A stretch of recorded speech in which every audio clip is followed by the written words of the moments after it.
Good morning, it's Lisa with Lisa Heal Yourself, and today I want to talk about shadow work for the collective, for the world. So if you haven't seen my video on shadow work and what is shadow work, and if you want to go back and watch that from yesterday, that would be a great idea, because personal shadow work, once you understand what it is and why you're doing it, how to do it, and why you're doing it, and why it heals you, you can take a much broader look at shadow work and you can apply it to the collective consciousness. So right now, as many of you may know, there's a lot of division in the world. There's a lot of things coming to light. We see a lot of control. We see people in power taking control. We see war. We see these things for what they are, right? We see the truth of them. And so if many of you have been uncovering truths of the world, what we're actually doing is we're bringing the shadow part of conscious awareness of what the collective is aware of into the light.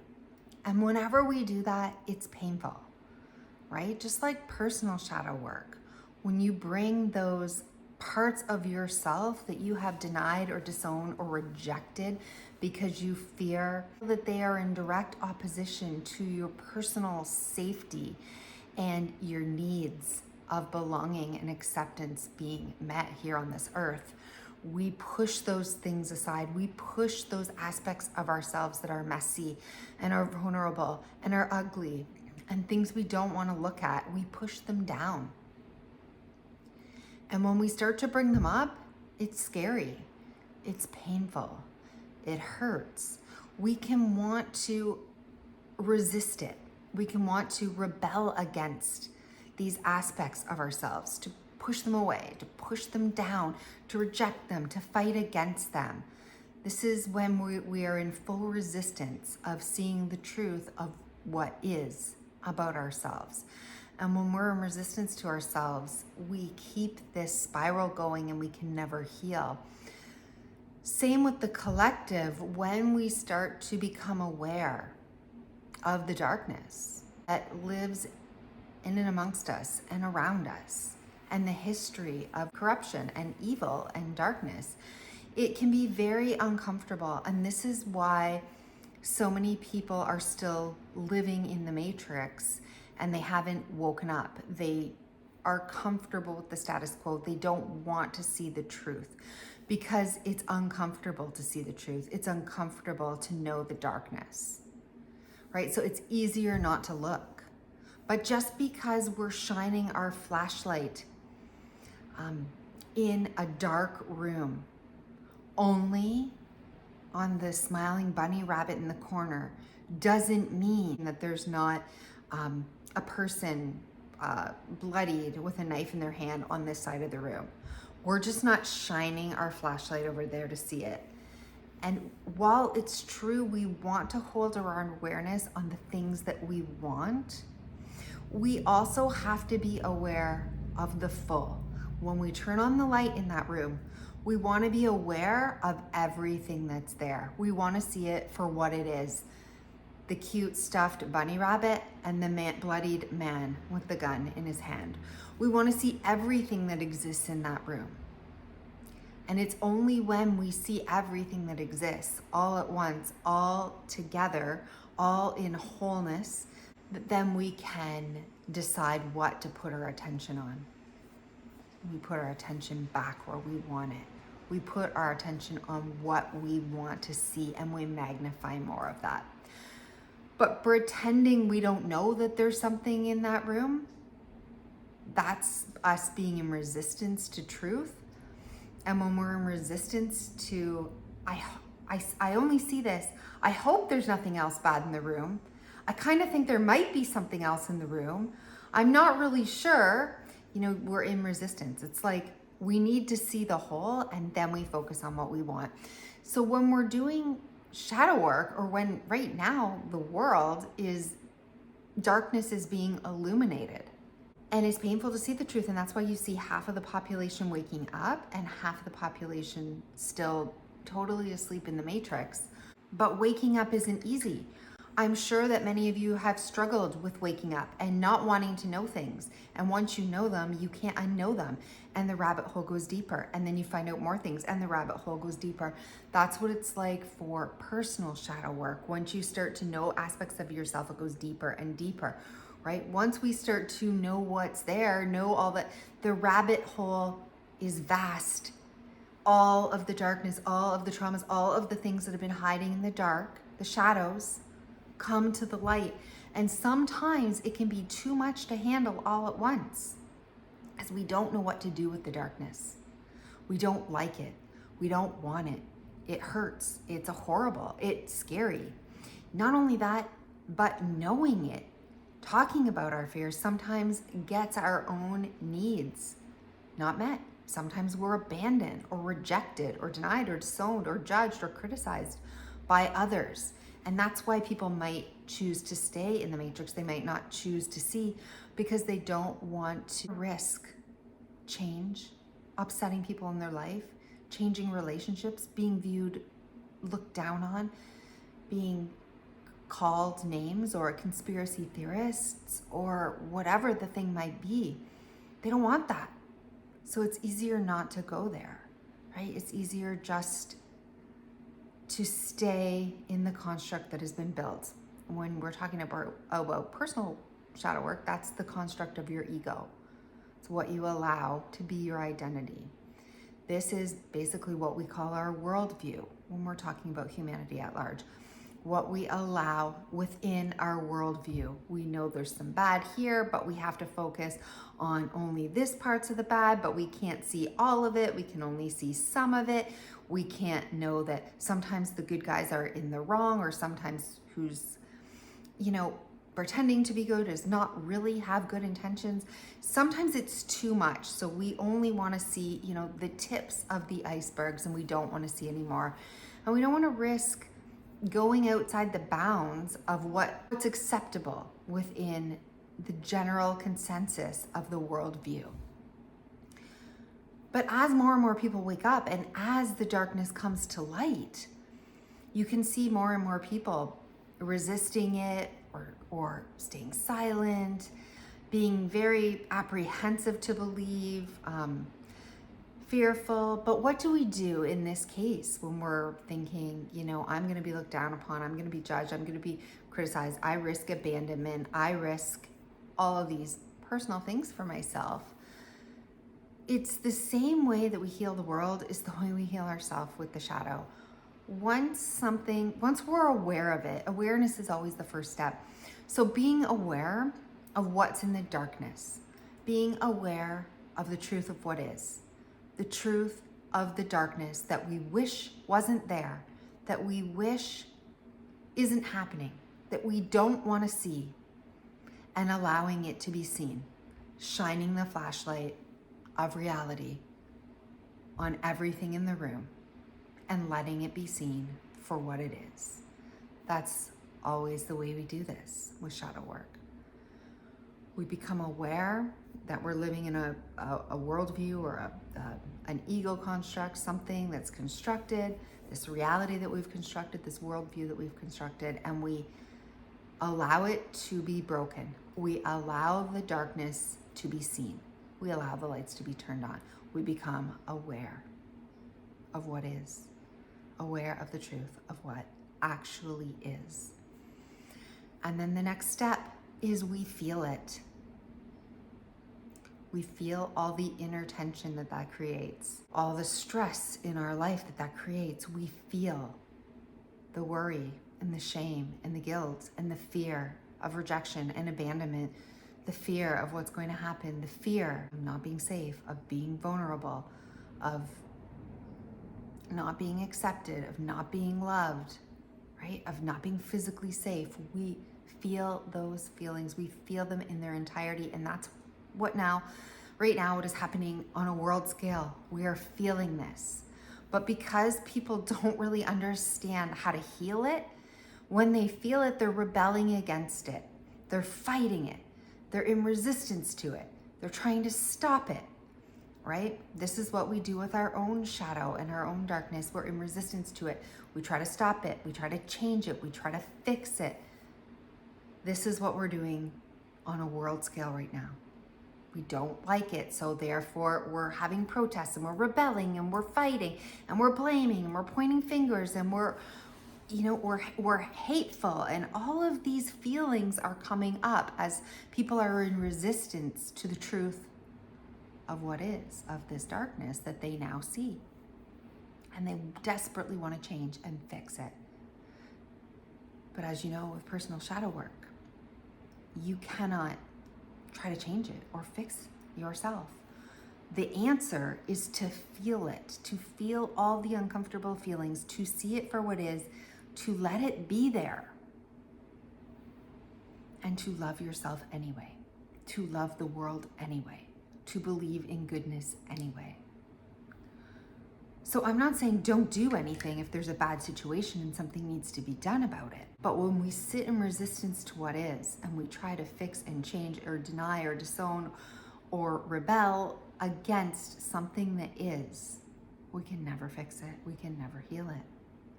Because the way to heal it is going through it, right? Is seeing it for what it is and letting it be what it is, and knowing that it's all part of the whole. As much as we don't want those bad feelings of our personal selves to be there, they are, and they're part of the whole, and that's okay. Just like with the world, right? We have to accept the thing that we cannot accept. So do I mean just accept all these terrible things going on in the world and do nothing? No. But see it first, become aware of it, feel the feelings that are there, and then accept the feelings. Not the things being done, but accept the feelings that brings up in you. Accept the anger, accept the rage, accept the feeling of sadness and fear and vulnerability. Accept that you feel unsafe in the world. Accept that you aren't safe. Accept that you don't have control. Accept that the universe is one. The negative and the positive are all allowed to be. The up and the down, the polarity of everything is allowed to be. The most positive things compared to the most negative things, they are all here. They all exist. And when we can see them with neutrality, which is very hard to do, for what it is, for the feelings that it brings up in us, and we can love ourselves anyway. We can tell ourselves that we're safe anyway. We can accept ourselves anyway. When we can heal ourselves, we can heal the world by saying, when there's enough people in the world who, instead of fighting against what is, love the world. When enough people want peace instead of war, there will be peace. When enough people want love instead of hate, there will be love. And when we can see the totality, the wholeness, the goodness in everything and everyone, we don't have to let the darkness consume us, right? The darkness doesn't have to take over. We just see that it's there, and then we put our focus on what it is that we choose, what it is that we want for the world, and we stay in the energy of what it is we want for the world. We take the actions that make the difference instead of, being so enraged with people who are trying to control you, or being so enraged at a war that it's nonsensical, or being so enraged, at children who are being hurt and victimized. When we keep our attention only on that, and we feel the negativity of that, and we let that consume us, and we resist it, and we try to change it, and we fight against it, we can't do that from where we're at. What we have to do is realize there is that, but there is also this. There is also the good, and it's okay because it exists all in the planet of oneness. And now I focus my attention on what it is that I want. I want freedom. I don't want to fight against a lack of control. I want to focus on freedom. I want to focus on harm that's happening to children and feel all the pain of that and fight the people who are doing it. I want to focus on children and having them be safe, having them be loved. Focus on what you can do to make children feel safe and loved. Focus on protecting children, right? Instead of fighting against people who are hurting them, focused on how you can protect them. So it's just a matter of perspective. But when we fight against what actually is, we're not doing anything. What is what is. And when we make peace with ourselves and the world, love for the good of humanity, love for the children, love for your fellow neighbors, love for your community, love, when you're focused on creating freedom and truth, those are great things to focus on as opposed to fighting against. You want to go toward. Stand for what you want, see what you want, go toward knowing. Not just pretending that you don't see that and going here, seeing it all, knowing it all, being aware of everything and feeling how horrible it feels to be aware of all of it. But that we don't have to fight or judge or control. We just have to accept, love, and put our energy on what it is that we want. And when we create love and freedom in the world, when we create a sense of safety and peace, when we create autonomy, when we create liberty, when we create knowledge, when we create the truth, then we get more of it. We get more of it. We start to get more. We see more in the world of what it is that we actually want. Just because you see all the darkness in the world, it's the same as if you didn't see it. When you didn't see it, it was still there. Okay? It doesn't mean that you see it, so now there's something bigger than what was already there. It was already there. You just didn't want to see it. You just didn't allow yourself to see it. You didn't want to open up to the truth of what is, but it was still there. Now that you see it, you feel the density, you feel the darkness, you feel the fear, you feel the things you don't want to see. But seeing it didn't make it worse. It was already there. Knowing that it is there is better than staying in complete darkness, is better than having it be in the shadow. Seeing everything for what it is the best thing you can do. Becoming aware of what is. We know it's there. We hate that it's there. We suffer because it's there, but then we take our power back. We take our personal power back. It's all about claiming your personal power instead of resisting the feeling of helplessness, right? Instead of succumbing to the feeling of victimhood and helplessness and hopelessness, we let the grief of it wash away everything that we don't want to see. And we claim back our power. We claim back who it is that we are. And we do this with humanity too. We claim back who humanity is, what it means to be human, what it means to be a community and a tribe. Look out for one another and be free to be who we are right here, right now on this earth. And when we put our focus on that, when that becomes the goal, we no longer fear or are in resistance to those things that are hard to see. We see them and we choose differently. We see them, but we hold our personal power. We're not helpless to it. We're not unsafe. We're not unloved because we have enough power to love ourselves and the world. We have enough power to speak the truth to ourselves and to the world. We have enough power to stand in what we believe is true. We have enough power to live free and to live in alignment with Source, with God, with all of creation, with the all that is good. Because everything that is not love is not truth. Everything that is not love is not the real you. Everything that is not love is not this real world. And so we shatter the old construct that we have to live in and we create a completely new one where it's limitless, where it knows no bounds, where love knows no bounds, where love can fix all, where truth and freedom and being who you are in this world expands and it expands out. And when more people are living this way, then the world is heaven on earth. When everyone chooses to live this way, there is no more war, there is no more violence, there is no more problems with children, there is no more control. When everyone chooses to stand in their power and real truth and love, then the darkness ceases to exist because light floods over the darkness. When enough of us do this, when enough light is released into the world is lit up. So if you're having a hard time and you're in the middle of the darkness, right, of a world, this collective heavy energy of seeing the darkness, remember, by turning on the lights, you can raise this world even higher than it was before. That's what we do, and we always do it through self-acceptance and love. Love. So I hope you enjoyed this video.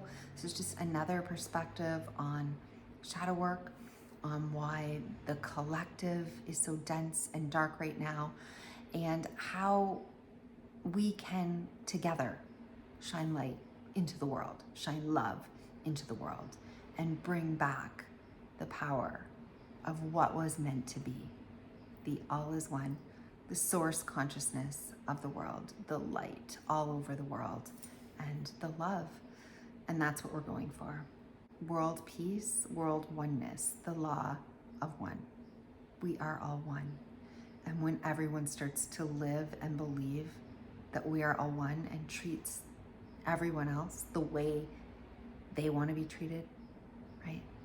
The way they would treat their child, the way they would treat themselves. The law of one says we are all one, and when we all start to bring this energy to the world, we feel it. We come together. Love always wins. Truth always wins. Light always rises. So don't be afraid of the darkness. It's okay to feel the heaviness and the weight and the grief of this dark period. But start to shine a light. Turn on the light. Be the light and spread that light through the world. And that is what we need right now. So I hope this video has been helpful, and I'll see you in the next one.